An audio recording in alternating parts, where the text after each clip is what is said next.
চট্টগ্রামের বাকুলিয়ায় ধর্ষণের দায়ে অভিযুক্ত আসামি মনির হোসেনের বিরুদ্ধে মামলা করা হয়েছে। এছাড়া পুলিশের সরকারি কাজে বাধা দানের অভিযোগে 7 জনকে আটক করেছে বলে জানিয়েছে পুলিশ। এদিকে দেশব্যাপী ধর্ষণের ঘটনায় চট্টগ্রাম প্রেস ক্লাবের সামনে প্রতীকী লাশ নিয়ে মিছিল ও সমাবেশ করেছে চট্টগ্রাম এনসিপি। বিস্তারিত মোহসেনাত শিহাবের রিপোর্টে, ক্যামেরায় ছিলেন রবিউল টিপু। দেশে একের পর এক ঘটা ধর্ষণের ঘটনা মানুষকে কতটা ক্ষুব্ধ করে তুলেছে তারই ভয়াবহ চিত্র দেখা গেল গতকাল। ধর্ষণের অভিযোগে আটক মনির হোসেনকে পুলিশের হাতে তুলে দিতে নারাজ জনতা এক পর্যায়ে সংঘর্ষে জড়িয়ে পড়ে পুলিশের সাথেই। প্রায় 7 ঘন্টা পর রাত 1:30টার দিকে আসামিকে কৌশলে বের করে নিয়ে যায় পুলিশ। এ ঘটনায় শিশুটির বাবা বাদী হয়ে বাকলিয়া থানায় মামলা করেছে। প্রাথমিকভাবে যৌন নিপীড়নের কথা স্বীকার করেছে আসামি। আর সরকারি কাজে বাধা দানের অভিযোগে আটককৃত 7 জনের বিরুদ্ধেও আইনগত ব্যবস্থা নেয়ার প্রক্রিয়া চলছে বলে জানায় পুলিশ। মনির তাকে সুকৌশলে ওখানে একটা ডেকোরেশন দোকান আছে, সেই ওটার ভিতরে নিয়ে তাকে দর্শন করার চেষ্টা করেছে বা দর্শন করেছে। সরকারি কাজে বাধা দিয়েছে, পুলিশ আক্রান্ত হয়েছে, পুলিশের গাড়ি ভাঙচুর করেছে। তো সেই বিষয়ে আমরা তো অবশ্যই আইনগত ব্যবস্থা অ্যাডপ্ট করব।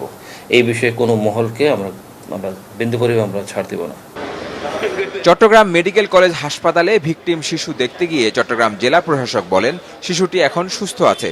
সমাজ পরিবর্তনের জন্য সবাইকে এগিয়ে আসতে হবে। আর আসামির সর্বোচ্চ শাস্তি দাবি করেছে শিশুটির পরিবার।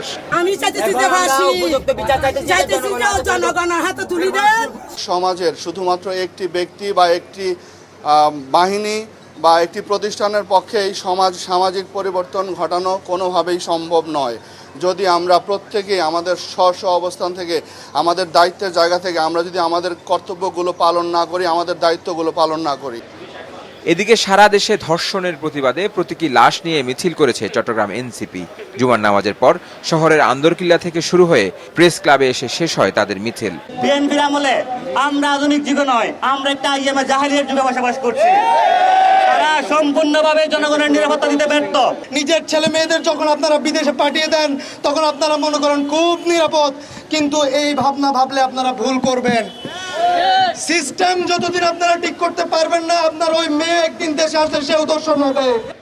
ধর্ষকদের দৃষ্টান্তমূলক শাস্তি পারে এমন ঘৃণ্য অপরাধ কমাতে বলছেন সাধারণ মানুষ। মোহসেনাত শিহাব, মাছরাঙা সংবাদ, চট্টগ্রাম।